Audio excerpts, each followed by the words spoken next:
রাসূলুল্লাহ সাল্লাল্লাহু আলাইহি ওয়াসাল্লাম ইদান সরফা মিন সালাতিহি ইস্তাগফার সালাস।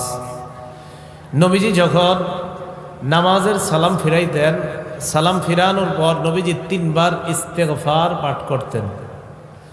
সুম্মা ক্বালা আল্লাহুম্মা আনতাস সালাম ওয়া মিনকাস সালাম তাবারাকতা ইয়া যাল জালালি ওয়াল ইকরাম।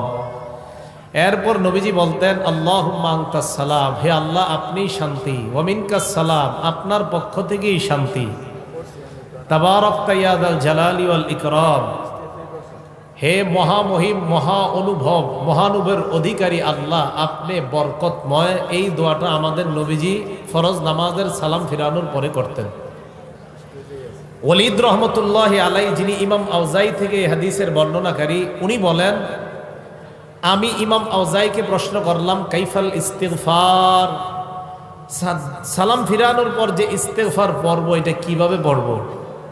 ইমাম আউজাই জবাব দিলেন তাকুলু আস্তাগফিরুল্লাহ আস্তাগফিরুল্লাহ আস্তাগফিরুল্লাহ, তিনবার পড়বা আস্তাগফিরুল্লাহ আস্তাগফিরুল্লাহ আস্তাগফিরুল্লাহ।